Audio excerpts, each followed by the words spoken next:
सरिता और सरिता रानी की तरफ से एक प्यारा सा गुड इवनिंग दोस्तों, क्योंकि ये टाइम है करीब 4:30 बजे का शाम का।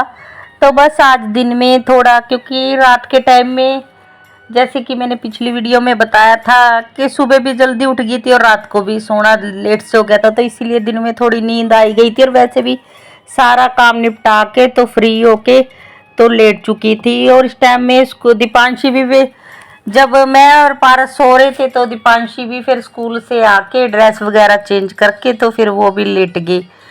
उसको मैंने खाना पीना खिला दिया था और बस फिर घंटा 2 घंटा दिन में लेट जाते हैं ना तो ऐसे ठीक रहता है।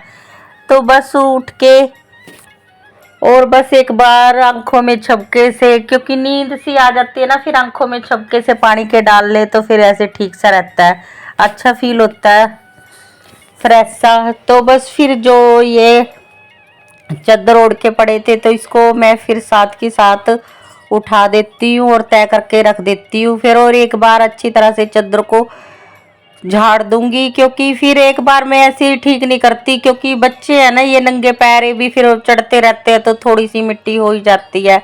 तो जब भी चादर को ठीक करना होता है तो दोबारा अच्छी तरह से झाड़ देती हूँ।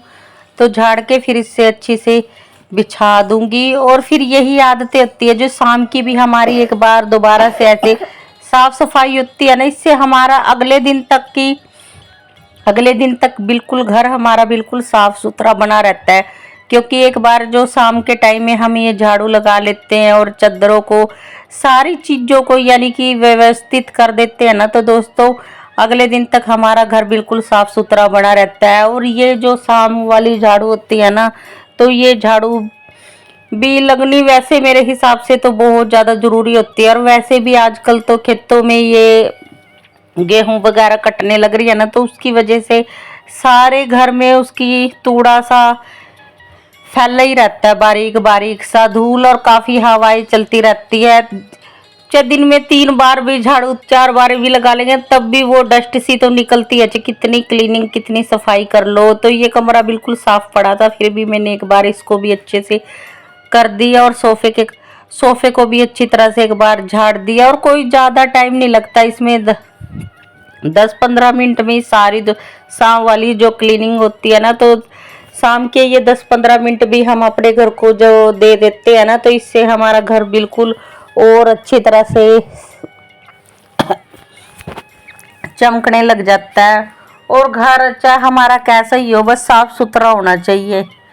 तो बस दोनों कमरों की भी अच्छी तरह से झाड़ू लगा के, और बस दरवाजा झाड़ू लगाते टाइम इसीलिए थोड़ी, वैसे शाम के टाइम ऐसे दरवाजे बंद तो नहीं करते, ये झाड़ू लगाते टाइम में इसीलिए थोड़ी सी देर इनको ऐसे बंद कर देती हूँ, क्योंकि फिर ना धूल चली जाती है अंदर।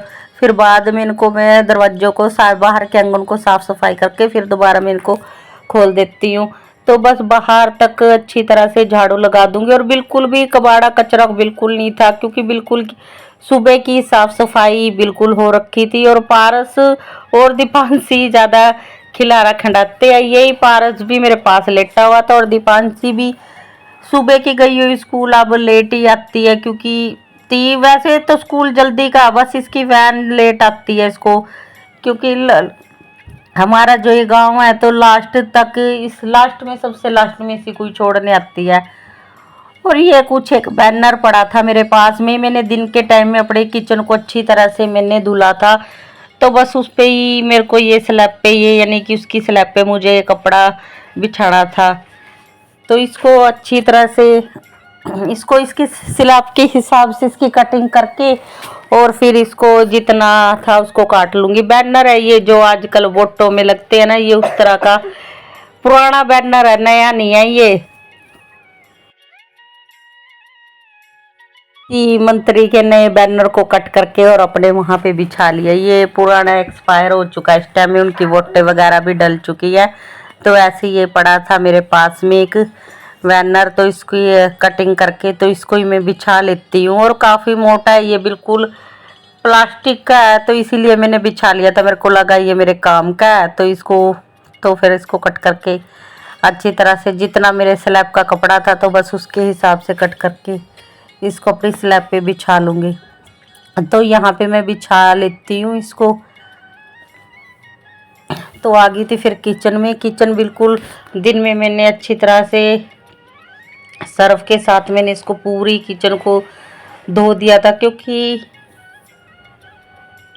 और बस फिर अच्छी तरह से धोने के बाद फिर गैस को ऊपर रख दिया था, क्योंकि अब बनाना था मुझे कुछ खास।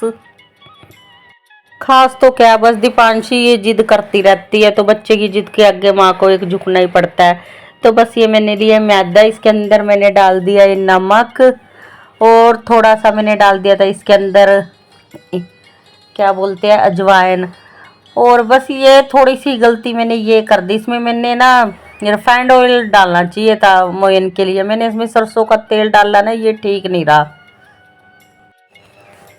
और बस कचौरी वगैरह तो मैं बनाती रहती हूँ, बस आज पता नहीं क्या दिमाग से मेरे हो गया, मोयन में मैंने ये कच्चा तेल डाल दिया ना, तो उसका ना बाद में सिकने के बाद भी उसका थोड़ा कच्चा कच्चा सा तेल का अंदर तक का टेस्ट आ ही सी रहा था, मुझे बहुत बेकार लगा। तो बस फिर मैंने ये जो इसके अंदर की आलू की स्टफिंग थी तो ये तैयार कर ली।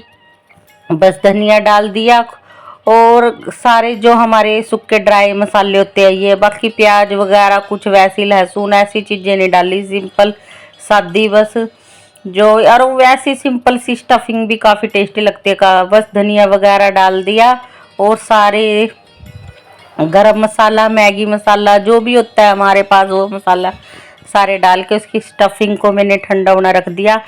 इतना धीरे धीरे ये तेल भी मैंने स्लो आंच पे इसको पकड़ा रख दिया था और एक बार आटे को फिर दोबारा से गूंथ लिया और फिर इसके सारे बराबर बराबर लोई कर ली थी ताकि इसके सारे बराबर हो जाए।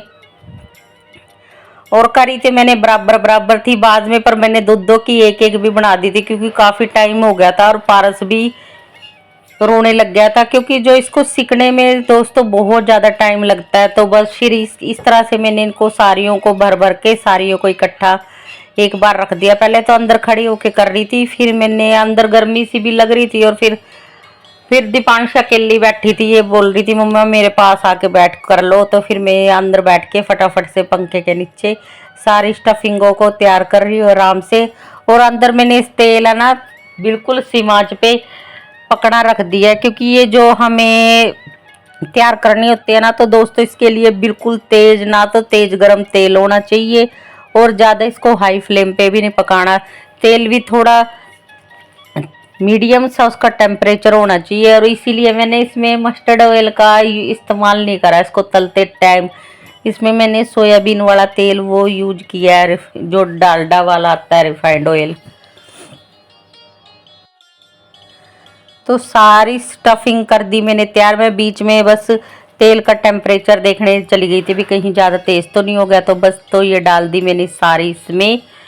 और इसको ना जब तक ये खुद फूल के ऊपर नहीं आ जाती ना तब तक इसको बिल्कुल भी नहीं छेड़ना होता, तो इसीलिए इसको बस इसके अंदर डाल के साड़ियों को और मैं बाकी अपना जो मेरा छोटा मोटा 5-10 मिनट का काम होता है तो उसको करने लग जाती है। और ये काफ़ी अच्छी तरह से फूल गई थी ना, फिर मैंने इनको पलट दिया था और बिल्कुल ही सिम आंच पे इनको पकाना होता है। इस तरह से ना ये बिल्कुल ही खस्ता और बिल्कुल ही अच्छी बनती है ये इस तरह से अगर इनको तलते हैं। और काफ़ी फूली फूली और काफ़ी खाने में भी काफ़ी अच्छी टेस्टी बनी थी।